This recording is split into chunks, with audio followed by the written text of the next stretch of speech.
What's up? Welcome back to the Stand Up and Shout Rock Show with Whisk and Kev. Woo-woo! Hey, how's it going? Good, man. I'm having a good day because it was a great week last week. But I'm gonna let you kind of kick it off because I'm going to talk about my great week in a little bit. All right, sounds good. Been a couple weeks since we've been on the air. Too long, yeah? Yeah.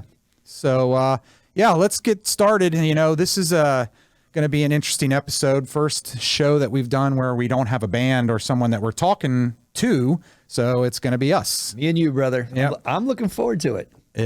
Hey, let's do it. It'll be fun.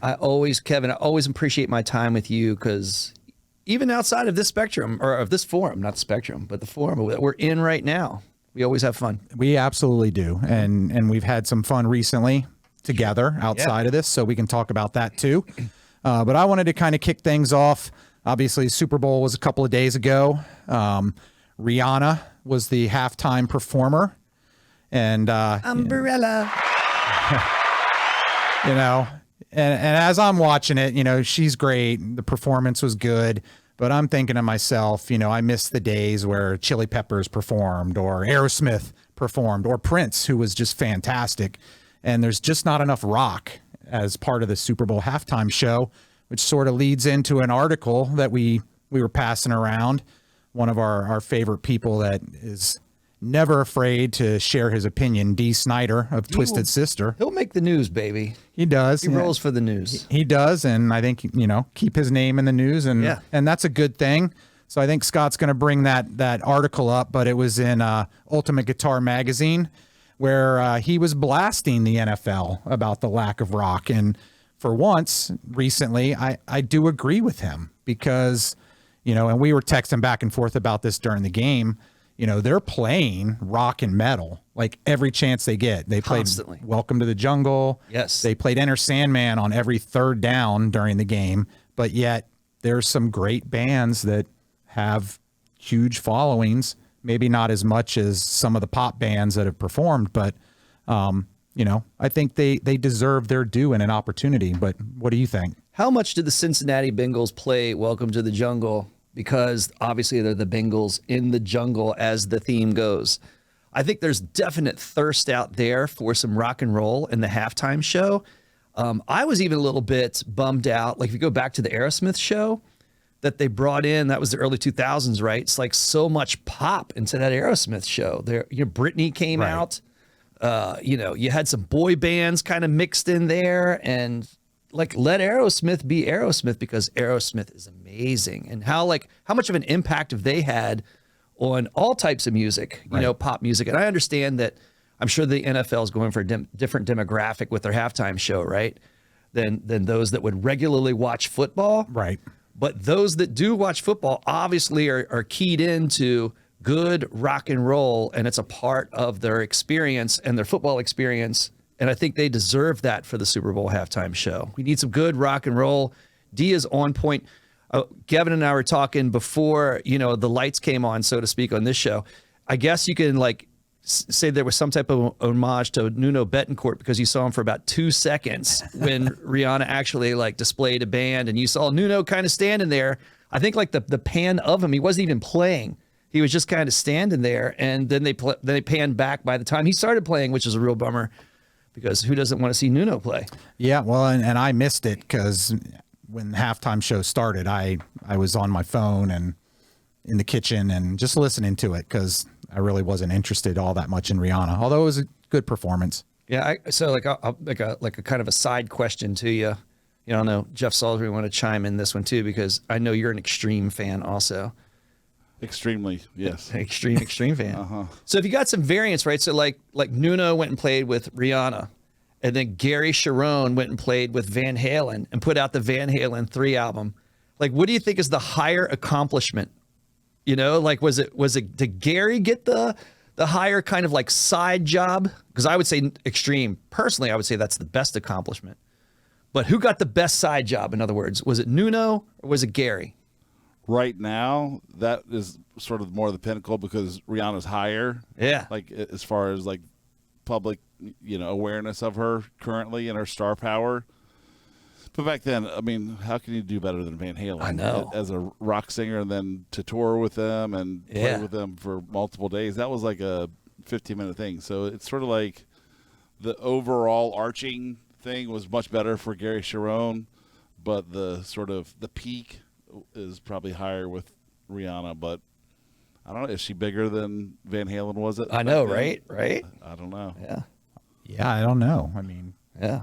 like I said, I miss Nuno. So Right. if it wasn't advertised, how would you even know he was part of that? Right. I love on this rock show that we can take Rihanna and now and turn that into a conversation about Nuno. Yeah. That's a much better conversation.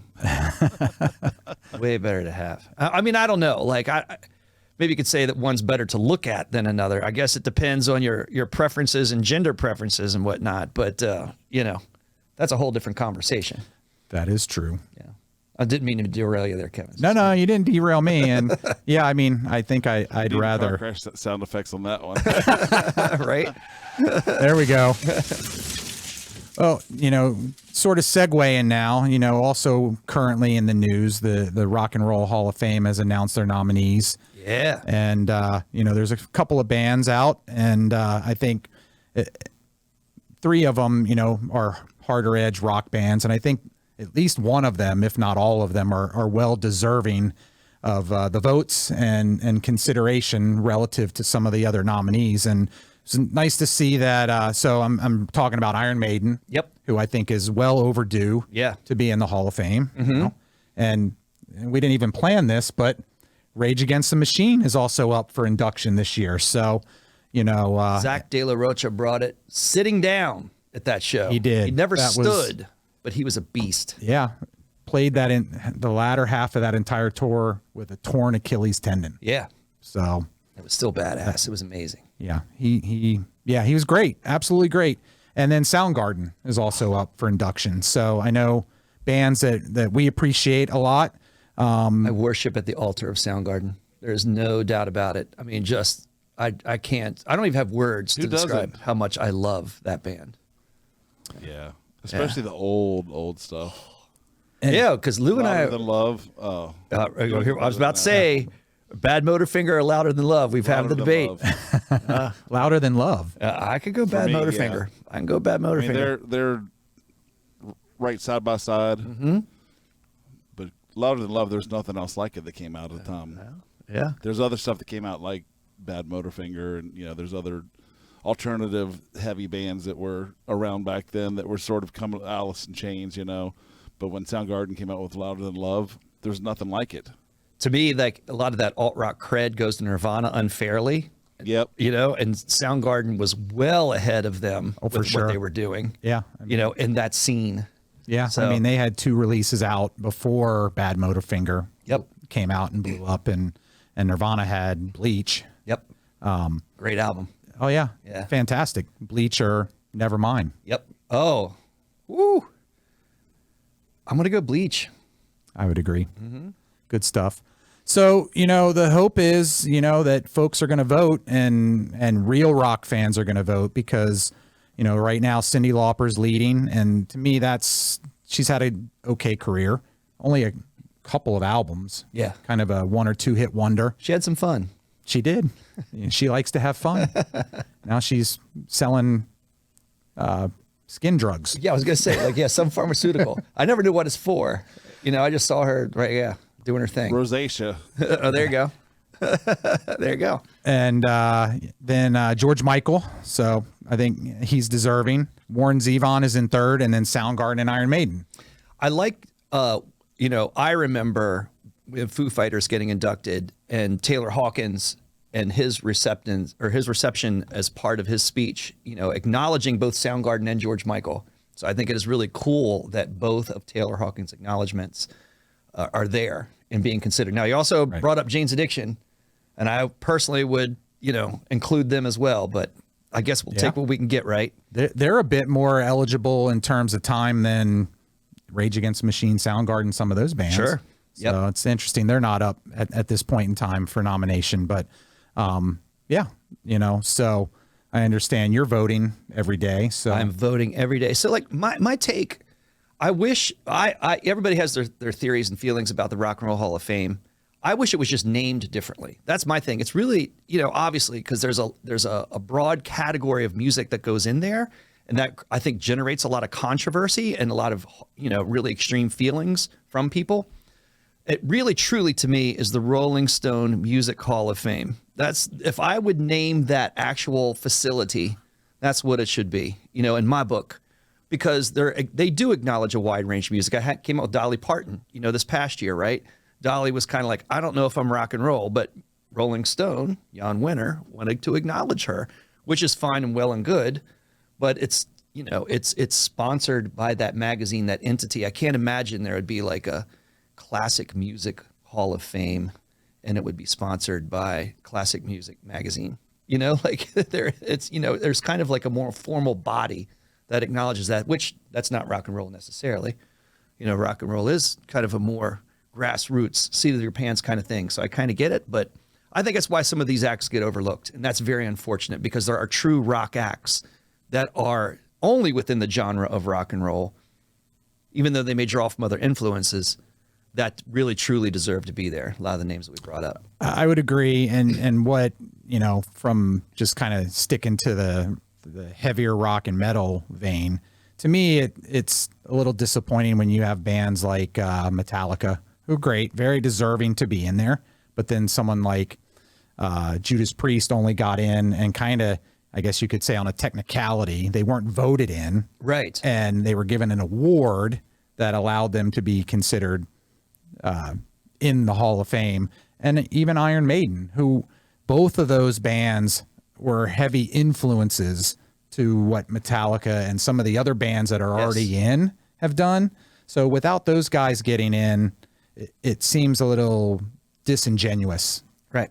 So that's my issue with the Hall of Fame. And, and I voted, and I'm voting every day. So you can vote daily. I vote every day because I know what I want there. So you brought up a couple of those bands. I don't know what will happen if Iron Maiden gets in, because they've vehemently denied that they would accept it or show up. So I kind of want to see that. I want to see how that plays out, because they're definitely an acknowledged act that should be there. And we're definitely not the only ones that feel that way. Sure. So you can kind of see the sparks fly when that happens. But, they are getting votes. But they were out of, to me, the top 5 for a while, because I've watched the standings over time. But they've risen the ranks. So if you're not voting, I say vote, just to to shake the tree a little bit and see what happens and get some of those acts up there that deserve to be there. Well, and even if it's the top 5, they don't necessarily all get in automatically. So it's like, I don't know why you do a fan vote if that doesn't, I don't know what all the criteria is, but there were a couple of years where Judas Priest was well up in there, and then they still didn't get in. So I'd bet a lot of money Willie Nelson's on the bill, and Willie Nelson is falling. His votes have fallen like in the past couple of weeks. So I am not betting against him getting in there. He will get in there. So I don't think just what you're saying. I don't think he needs that fan vote. It's going to happen. Sure. Yeah. Cool. Well, I think maybe we take a little quick break here, and then we've got a new segment we want to roll out to you guys, and we'll be right back. This is the Stand Up and Shout Rock Show on Wylde Style Radio. Welcome back to the Stand Up and Shout Rock Show, coming to you from the Salisbury Center studios on the Wylde Style Network. And got a new segment for you. We're calling it Heard and Word. Little Heard and Word. So this came from me, the teacher in me. I've been a teacher in several different capacities. Taught high school. Actually taught at the university level for a little while. But, we got to play our games. And so this is a little game that I threw up here, Kevin. So all right. I appreciate you experimenting with this and wanting to play along. Let's have at it. So we have some topics. This is the way that the Heard and Word works. And then if you're listening at home, you can ponder on the topic content and then fill in the blank. It's just simple. Fill in the blank and think how you would feel.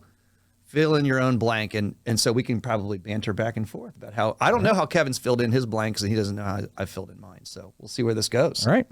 All right. Heard and Word number 1. So this comes from guitar.com. Guitar.com. There goes a sponsor. Right? Guitar.com's 9 guitarists who define new wave of classic rock is. Okay, so I'm going to give a little backdrop to this, because I think in this question, guitar.com's 9 guitarists who define new wave of classic rock. What fascinated me about this was the phrase new wave of classic rock. So to me, when I caught this, to me, classic rock, when you use that term, you go to Led Zeppelin, you go to Black Sabbath, you go to Pink Floyd, Aerosmith. You go to Aerosmith, right? So new wave of classic rock, kind of to me, like if I'm gonna date myself a little bit with this. You remember when Coca-Cola changed its formula in the 80s? And there was just Coca-Cola, right? It was just, that was it. And then they went to New Coke. I see the anger in your face. too. Exactly. So then Wasn't a Pepsi guy. right. It was so then you had New Coke, and then nobody liked New Coke, but you went to Coke Classic. So it didn't mean it was old. It just meant it was tried and true. And so I love this phrase personally, new wave of classic rock, because it doesn't then assign a time period to rock and roll. These are acts that are younger and relevant, but still have a sound that's familiar and that we love. So when I saw this as a title, I lit up, because something Kevin and I have done a lot of interviews in this podcast already. And that's something that we've been asking, like, who do you listen to now? Who's more current for you? Who's more relevant? So that's my long backdrop into this prompt. You need to get closer to your mic. You're going in and out. Oh, sorry. I'm getting preachy. All right. That's why I'm animating here. So Reverend Whisk, what's your answer? All right. So I'm going to defend this answer a little bit too. My word is incomplete, because I love the guitarists they have. I'm going to my notes, Kevin. My notes are not written down. You're like on the page, and I'm here on the phone. So there's several here that I got to speak to that are in this list of 9. I want to speak to all of them because I don't want to take up all the time, who I just love, and not only the guitarist. And I'm going to save number 1 for you because I know where you're going to go with number 1. But I want to at least mention like Jake Kitska from Greta Van Fleet. I just can't get enough of him and everything that he brings. By the way, Tyler Bryant of the Tyler Bryant and Shakedown, they just played Leesburg recently. Did they? Yes, they were. We missed that. Oh man, that was I was listening to them on the way in, and I like that band. Yes, and it looked like that show sold well. And then, after I saw that, I was like, shit, how did we miss that? That just fell off our radar. But we're catching that next time. The one that I really have to chime up, that I don't think that you may chime up, but you may or may not, I don't know, because I have a feeling I know where you're going to go. Blake Allard of Joyous Wolf. I love me some Joyous Wolf, a band out of LA that is just fantastic. Almost have like an alt rock tinge to their classic rock sound, so to speak. Obviously, like Blake Allard's a great guitarist, but I can't say enough about their vocals also. Just a great, great band to listen to.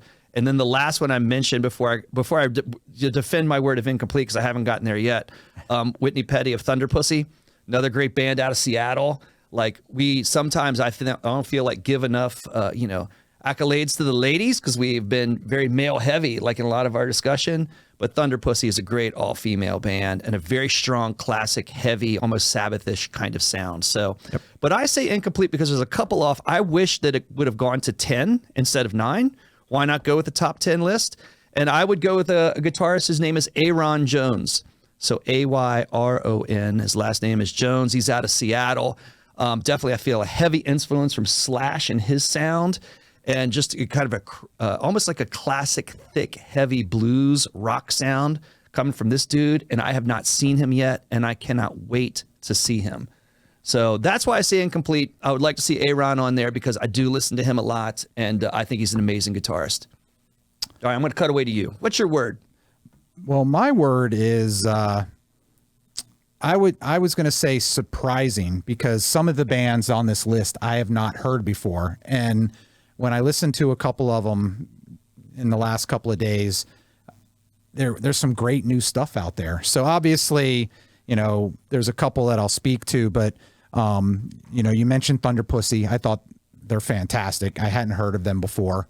So that was good. And then there's also Hannah Finley from Stonefield, yes, who was another female guitarist. And both of those bands have a nice, I hear a lot of, and they're fronted by female vocalists too. So the guitar and the vocals remind me a lot of Lizzie Hale. Oh yeah. Yeah. So, and obviously a lot of the guitar from both of those guitar players also, you hear a lot of lot of Nita in there and how they play, Nita Strauss. So that's, that struck me as really good. The other one band that I really liked is Florence Black. Yeah. Which is actually the heaviest of the bands. They definitely are a metal band, and hadn't heard of them either. And so I downloaded their album and I love it. And so that's good stuff. And then obviously number one on their list is John Otto from Dirty Honey. There it is. There, I was waiting. I was the man. I can't believe it took you that long to get there.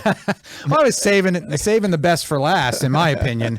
But I would agree with the incomplete comment, and the person that I would add, and I'm blanking on his name right now, but it's the guitar player from Adam and the Metal Hawks. I was going to go there next. So Johnny Berry. So, Johnny Berry. That was in my. It's all right. So that was in my head. Also, I was going to go there. Like if you weren't going to bring him up, because I would love to have more time with those guys. Yep. We caught them in the middle of 4 acts that were here that night, and so we had to kind of scrunch it in. But I think that we could have a good long conversation. I was just turned on to them that week, so like I have to admit, like I have listened to them even more since and dove into the catalog, a little bit more deeply. I would love to have part 2. That conversation. Yeah, maybe I know they're over in Europe right now, but maybe when they come back, maybe they'll want to swing back through and come to the Salisbury Center, and that would be awesome. Heck yeah.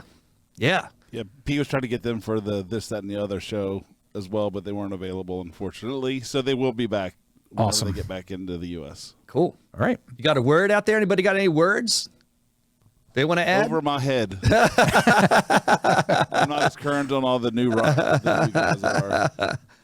Look, man, I mean, this is a great list. If you're not as current, like this is a great list to start from. So like there's a lot of good stuff to listen to just from these acts that are listed here. So, and there's and it'll be missing Gavin Evick's guitar player. Yeah, that's true too. Yeah. Those guys rocked. Absolutely. Yes. They're going to be up and coming for people to look out for. Absolutely. Yeah. Awesome. And it's not just because Pete's my buddy. Those guys did a really good job. Heck yeah, they did. Have the rock and roll vibe, rock and roll attitude. Look, I'm a little older. I hate to say this, but I have to admit it. There's nothing like seeing 20-year-olds play rock and roll. I mean, in terms of their live act, sure. It is just so high energy. And anger is still there. Yep, exactly. So while we're kind of talking about that and Gavin Evick, I know they got a couple of dates coming up with some shows. So here at the Salisbury Center, April 7th is one of the dates. And Lou, what are the couple of upcoming dates where they're going to be here? Gavin is March 3rd, opening for Shot Through the Heart, which is a Bon Jovi tribute band. And then his dad, Pete, will be here on April 7th with This, That, and the Other, with Eric Brittingham from Cinderella. Chad Stewart. Yeah, Chad Stewart from Faster Pussycat, and Dean Kramer. Dean Kramer from Funny Money. Yeah. So they'll be doing all covers and classic rock stuff and stuff that they actually played with the bands. And then Gavin will be back with Jeff on May 13th for the birthday bash. And Days of Five will be... Days of Five. Days of Five's there. And who I am fronting. Gavin Evick, yep. And we'll be thrilled to see all you all out in the audience. Yes, I'll also be with a different band. It's a little confusing. So I'm between two right now, and that's with First Try on April 7th. So First Try will be out there. I'll be fronting that band also. So I love to see all your faces out there. All right. Question number 2. All right. Little heard and word. Okay. Ozzy's announcement of his tour cancellation makes me feel, it's a feelings question for you, Kevin. Yep. So Ozzy's announcement of his tour cancellation makes Kevin feel fucking old. Wow, you got an excellent expletive in there. And obviously part of that announcement is and I know he's had some recent health issues, some surgery. I think he had a back operation which is preventing him from being able to be on stage and mobile but I think back to when I was younger, I had older stepbrothers, so they were into Rush and Sabbath, AC/DC. So, the very first album that I ever bought was Blizzard of Oz. Mm-hmm. And so the fact that Ozzy is no longer going to be touring potentially makes me feel old. Yeah. I get it. So I think I'm on your vibe here too. I don't know if this is a fancy word, but I chose melancholy. because there's a sad element to it. And I think that rides beyond with what we're seeing with Ozzy. So I just went this past Saturday. I saw Motley Crue and Def Leppard in Atlantic City with the absence of Mick Mars. And mostly Motley Crue had their ins and outs with band members, but the one thing about them over time is they've been pretty consistent with the original four, and that's been a fantastic thing to see. So there's, we haven't talked about my fantastic week, but that's one of the things that happened to me in my fantastic week is I got to see Motley again. And John 5, of course, is amazing.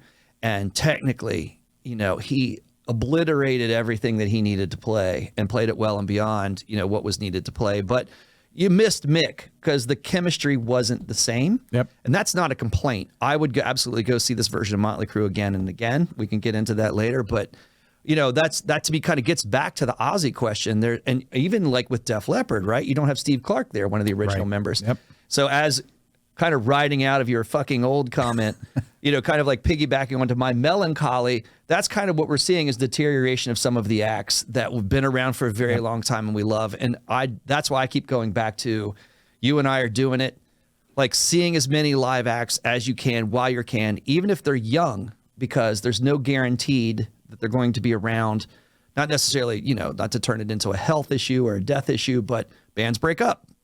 So you just got to go to those tours while you can. So you're bringing up the 9 new acts is almost like a contrast to the first slide. So see Dirty Honey when you can see Dirty Honey because it's an amazing live show. Absolutely.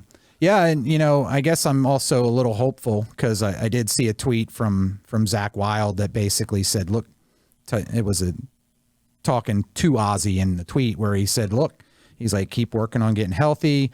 We're here when you're ready to go. Yeah. So...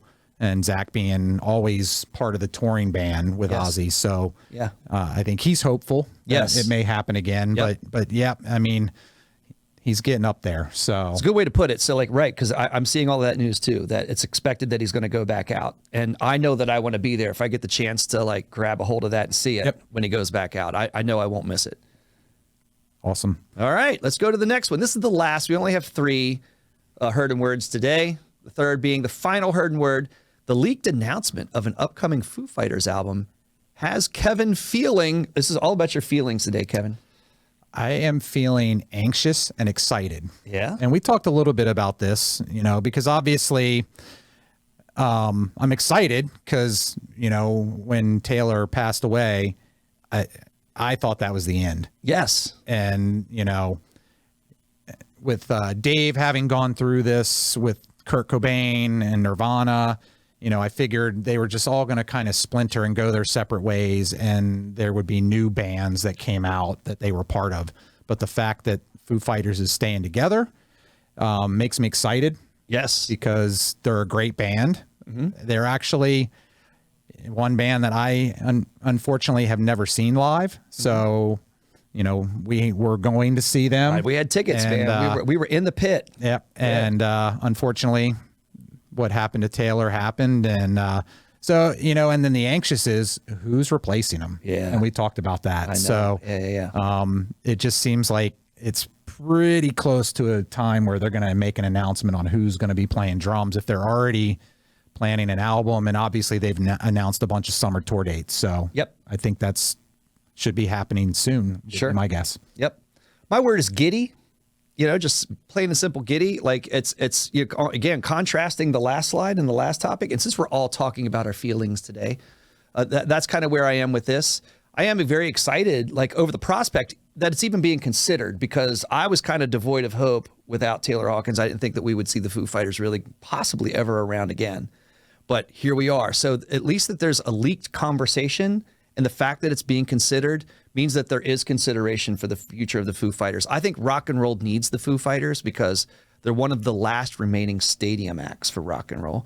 They need the Red Hot Chili Peppers because these guys are still filling stadiums. And I think it's really important for rock and roll to continue to fill stadiums. I don't think it's, some people say it never will, like after some of these acts kind of go away. I don't necessarily believe that myself. I think that, these artists will continue to rise up and there will be popularity with them. But until then, we need to hold on to the great artists we have. Dave Grohl is certainly one of them. Definitely one of my favorite live acts of all time. And to me, when he comes and plays our area, when he plays in Washington, D.C., it's a homecoming. Right. So you're getting a wicked solid show every time, and it's just full throttle. So, and getting back to like, kind of that chemistry piece, talking about John 5 and Mick Mars in that kind of way, I'm going to be interested to see that with whatever incarnation of the Foo Fighters comes up, how the chemistry plays out, because Dave Grohl is definitely about that. It definitely has to be a feel-good type of experience in that live experience. So, yeah, and Taylor was such a dynamic musician. I mean, obviously he was a phenomenal drummer, but he'd jump out in front and he would sing sometimes.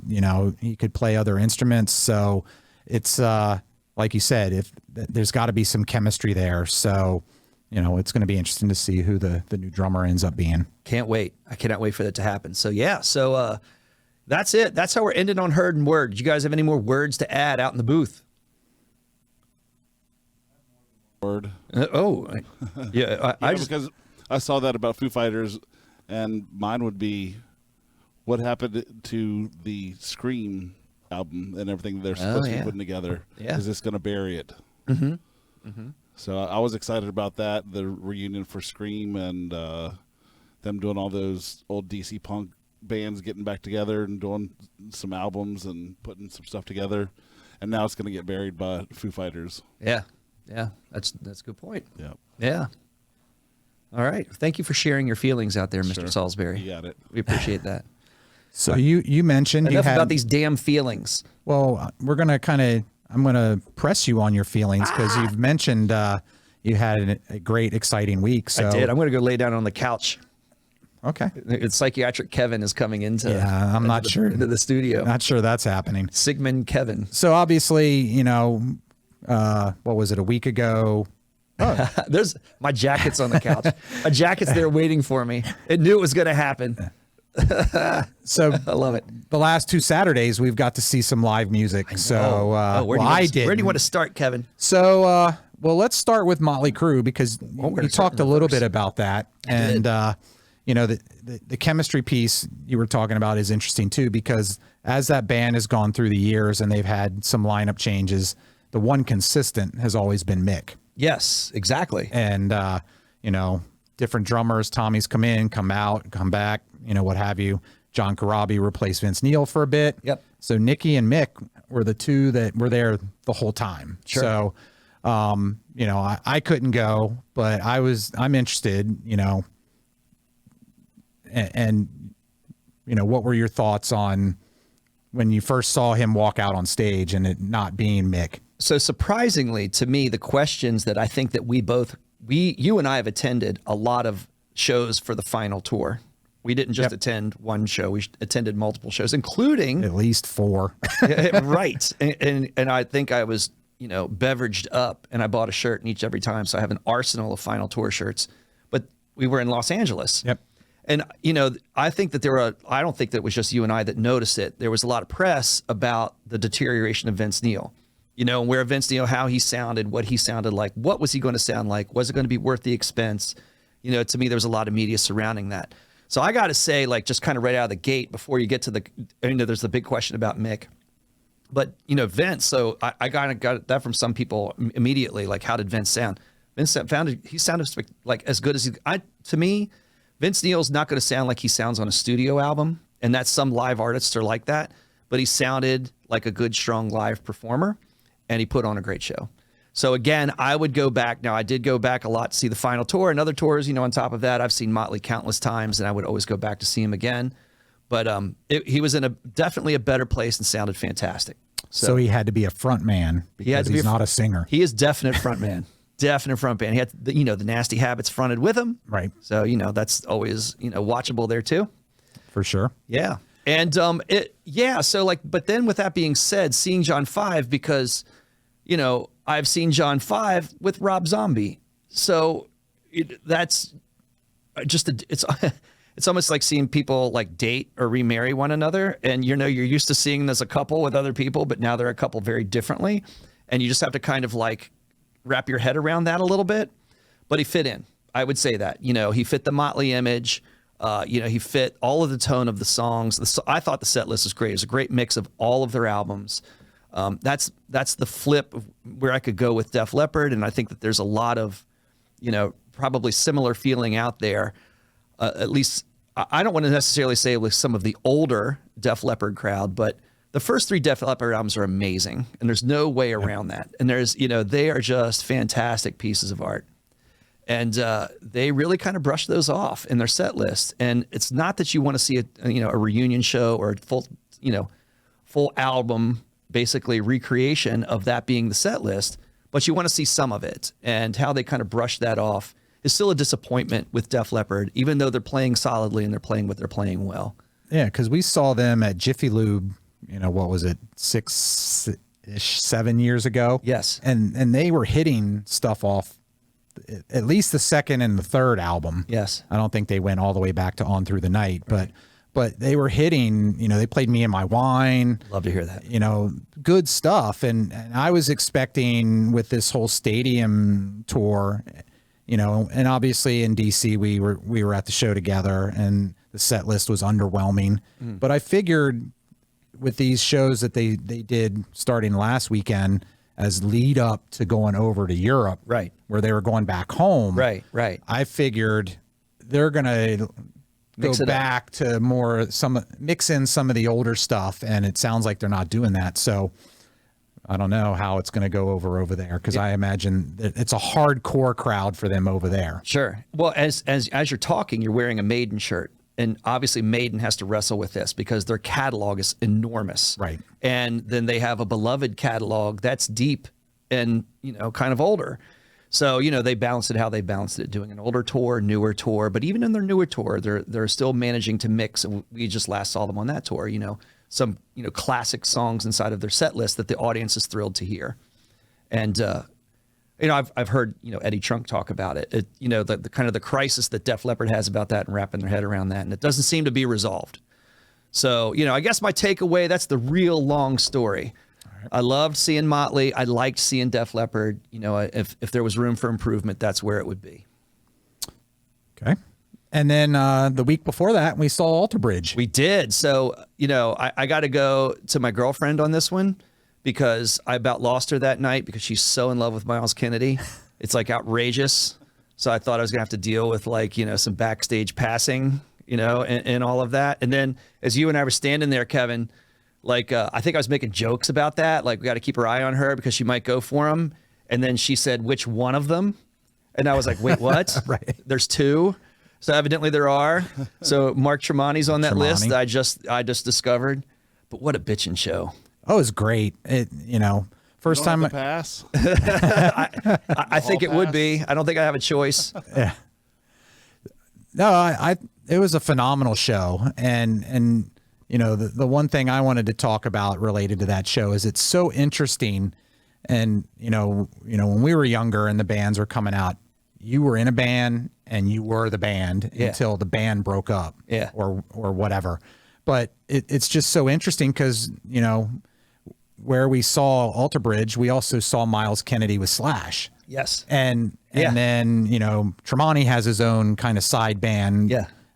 So it's just interesting.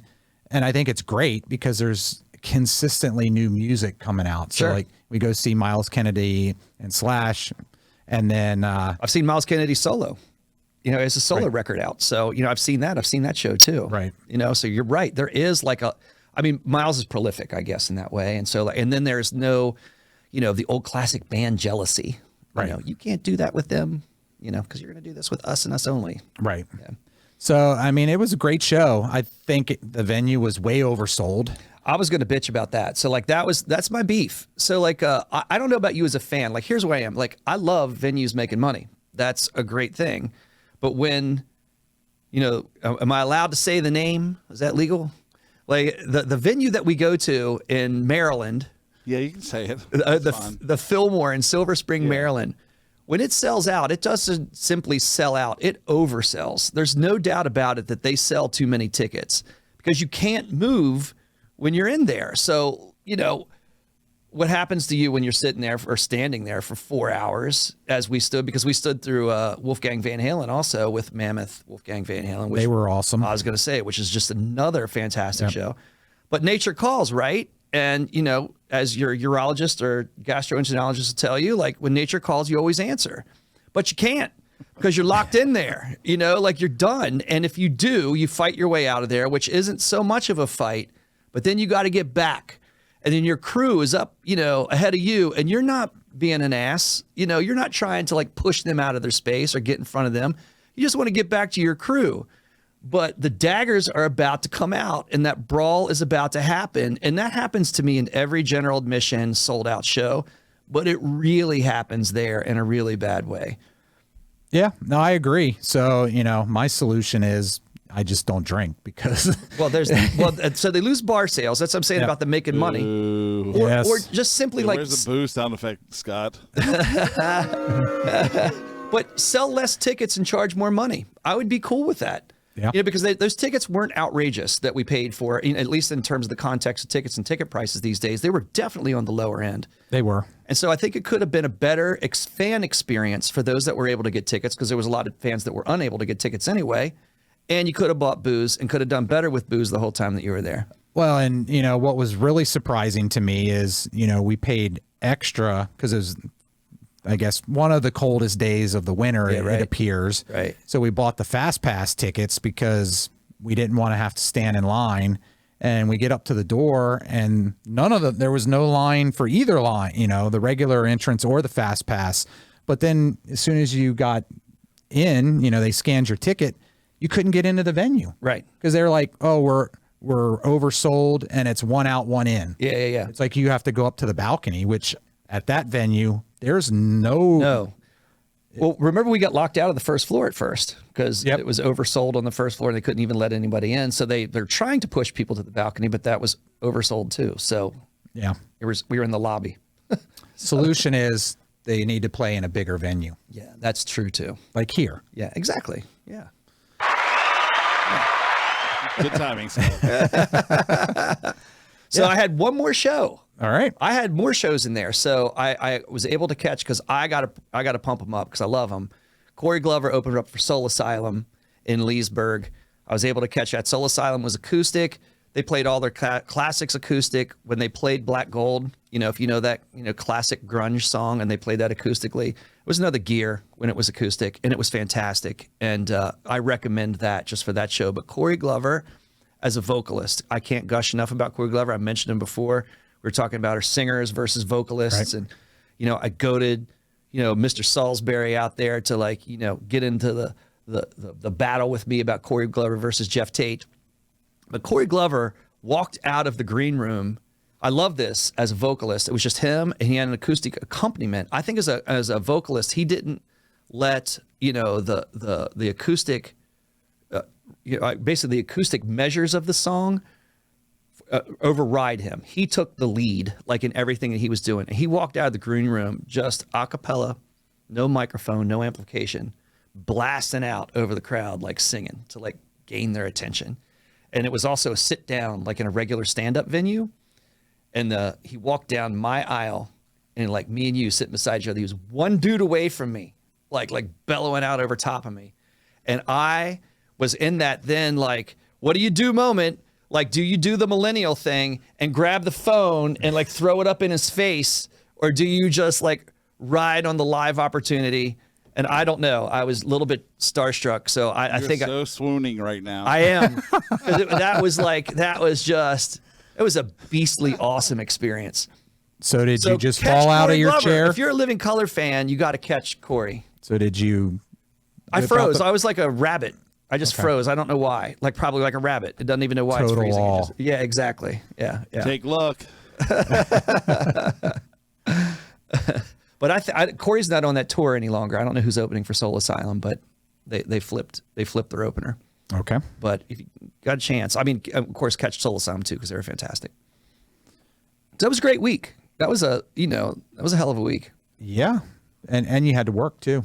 I held down my full-time job. So held down the full-time, and I never called in sick. I was a good boy, and made all of those shows. All right. Well, we're gonna dip out for another break here real quick, but this is the Stand Up and Shout Rock Show coming to you from Salisbury Center Studios on the Wylde Style Network. All right. Welcome back to the Stand Up and Shout Rock Show with Whisk and Kev, coming to you on the Wylde Style Network. I love the fact that we had Stand Up and Shout. Kicking. Very appropriate for the next topic. Absolutely. So final topic, the closing topic of the day. Yeah. So we wanted to close the show with a little bit of discussion about Ronnie James Dio. And he has a documentary that was put out recently called Dreamers Never Die. Hopefully, if you haven't seen it, you need to go out and see it. That's your homework. Yes. Your homework show. It's on Showtime, I believe, right now. Yes. A lot of the streamers, you can just search it and it's, you can stream it that way. I have cable. I haven't cut the cord yet. So I caught it on Access. Okay. Yeah. I need to get Access. Yeah. Access is good. But it was a great documentary. And the thing that struck me the most about it is obviously, being into rock and metal as long as we have, we know about his stint with Rainbow, and then he moved in with Black Sabbath and then went solo. I didn't realize the breadth and the length of his career, and that he was actually singing back in the mid 50s. Yes. And was on par with the type of music like Frank Sinatra was singing at the time. Little doo-wop kind of deal. Yeah, we were talking at break, so we were bad. We didn't save this conversation for now, but evidently we're having a little bit more of it now. But what I was telling Kevin, and I still feel this way, it was if you watch the great movie Spinal Tap, and I know many, many people out there have, it was literally when Spinal Tap, that band, in a parody, went through the progressions of time from the 50s to 60s to 70s. It was like watching that, except it was real. It wasn't the parody. For sure. Yeah. And which was pretty cool. Yeah. And, and obviously, we've got a buddy who's a huge Dio fan. Yes. Eric. Yeah. He was asking us about it. He actually went and saw it in the movie theaters when it was released. So, when His girlfriend hates metal. I don't know if she hates metal. I guess she tolerates it. I think she's more of a country girl, kind of deal. And he drug her rear end there. I'd love to have seen that. My wife would not be going after me to that. The fact that we got her out to a show a couple weeks ago was amazing in and of itself. So sure. It's a great movie. The other thing that struck me from the movie is how genuine he is when it comes to anybody, really, fans. And I had the opportunity to meet him. It was on the Lock Up the Wolves tour. They were supposed to play at the Baltimore Arena. He was it was kind of on the tail end of, grunge was coming. Yep. And so, they could not sell very many tickets to that place. It got moved to another club, and then it ended up being moved out to Painters Mill Amphitheater. Oh, wow. Tiny little place. Wow. And I guess I haven't heard that in a long time. I know. I don't think it's around. No, it burned down. Yeah. But, and I guess the ticket sales still weren't going, but they threw Child's Play on as the opening act. Awesome. And then that drew the locals show. in. So it was a great show. Good for you. I missed that one. Where the hell was I? I think that was when I was home from school. I was still down there. And I was poor. Yes. Ugh. So I got to go, I was still doing the radio station stuff as the music director. And I got the VIP meet and greet with him afterwards, which was freaking phenomenal. Such a nice guy. He found out I worked for a radio station. He's like, do you want to do an interview? And I'm like, well, I wasn't expecting to do anything. I didn't bring any gear to record with or anything. He's like, well, here's my manager's number, which was his wife's number. Sure. And he's like, call, we'll set up a time. Right. I'd love to do an interview with you. But don't get any ideas. Right. Yeah. So, just a really, really genuine guy. And that showed through in, the clips they were showing and the following, that even though it was much smaller during that period of time, they stuck with him. Sure. And what people had to say about him. So it's a great movie. Like we said, that's your homework. You need to go check that thing out. Yeah. If I would heard and word this one, and not that there's a thing to complete, but if I would bring it down to one word, my takeaway, maybe that's the heard and word. Your takeaway from the Dio documentary would be, I see the heard and word just went back up. Yes. Integrity. That is definitely if there's one word that could, I think there's probably multiple one words that could describe Ronnie James, and great words, not bad words when I think of those one words. So it's just sheer integrity. I loved, the conversation with Heaven and Hell, Black Sabbath, and the showcasing of how he was really just a diehard about his lyric writing and his lyric content. And he would not bend to that to do any type of things that were more radio friendly. He definitely had, an artistic vision that he wanted to hold to, and come hell or high water, he was going to do it. And that part really like spoke to me in that movie. It was my favorite part of the movie. Yeah, and Not to give, I guess I just gave away like a good chunk. We're telling you to do homework, but we're telling you all about it. So I don't know if this is, Oh no, still like still shit, I don't need to watch see it now. It's a great movie. He dies at the end also. Now you don't need to stay till the end. Right. But I guess my heard and word would be the horns. Oh, all right. We're going back to the heard and word. Yes. Well, I think this is going to stick. so We could do a heard and word with interviews too. that would be a great way to get some conversation going with some of the bands. The audience in one of our ideas that we usually text back and forth to each other. All right. Right. Well, in the drunken moments of wherever we are. Well, we're going to wrap things up for today, and more heard and word in the next Stand Up and Shout Rock Show. So again, thanks for listening, viewing. Stand Up and Shout Rock Show on Wild Style Network. See you all again soon.